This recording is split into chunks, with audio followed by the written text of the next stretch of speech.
வணக்க மக்களே, இன்னைக்கு நம்ம என்ன பார்க்க போறோம்னா, ஜார்க்கண்டில் வாக்களித்த தல தோனி எந்த கட்சிக்கு தெரியுமா? வெளியான சுவாரஸ்ய தகவல். அதாவது உலகமே கவனிக்கும் இந்தியா மக்களவைத் தேர்தல் 2024ஆம் ஆண்டுக்கான 6ஆம் கட்ட வாக்குப்பதிவில் அடியெடுத்து வைத்து இருக்கு. அதே போல் தற்போது நடைபெற்ற தேர்தல் வாக்குப்பதிவுகள் விறுவிறுப்புடன் நடைபெற்று வரும் நிலையில் வாக்காளர்களும் விறுவிறுப்புடன் தங்களின் வாக்குகளை பதிவு செஞ்சு வராங்க. 58 தொகுதிகளில் இன்று நடைபெறும் மக்களவைத் தேர்தலில் மொத்தமாக 889 வேட்பாளர்கள் மக்களின் முடிவுக்காக காத்து இருக்காங்க. தேர்தல் முடிவுகள் அனைத்தும் ஜூன் 4ஆம் தேதி ஒரே கட்டமாக வெளியாக இருக்கு.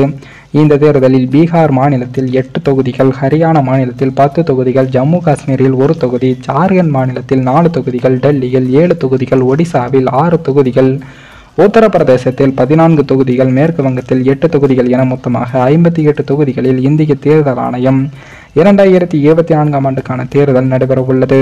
ஒடிசா மாநிலத்தில் உள்ள 42 சட்டப்பேரவை தொகுதிகளுக்கு வாக்குப்பதிவும் நடக்கு.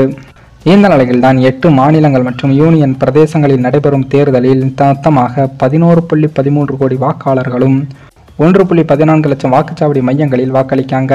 அதில் 5.84 கோடி ஆண் வாக்காளர்களும் 5.29 கோடி பெண் வாக்காளர்கள் மற்றும் 5123 பாலினத்தவர்கள் வாக்குகளை செலுத்த இருக்காங்க. இவர்களில் 8.93 லட்சம் வாக்காளர்களில் 85 வயதை கடந்தவர்கள், 23,659 பேர் 100 வயதை கடந்தவர்கள்.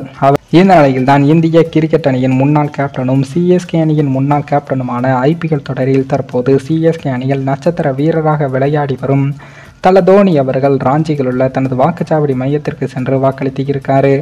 அங்கு தோனியை கால ரசிகர்கள் பலரும் திரண்டு இருந்த நிலையில் பலத்த பாதுகாப்புக்கு நடுவே அவர் அழைத்து செல்லப்பட்டார். தொடர்ந்து தேர்தலில் தனது வாக்குகளை அவர் பதிவு செஞ்சு வராரு. இந்த நிலையில் தான் தற்போது தல தோனி அவர்கள் யாருக்கு வாக்குப்பதிவு செஞ்சு இருப்பார் என்ற ஒரு தகவலும் சமூக வலைதளங்களில் வெளியாகி இருக்கு.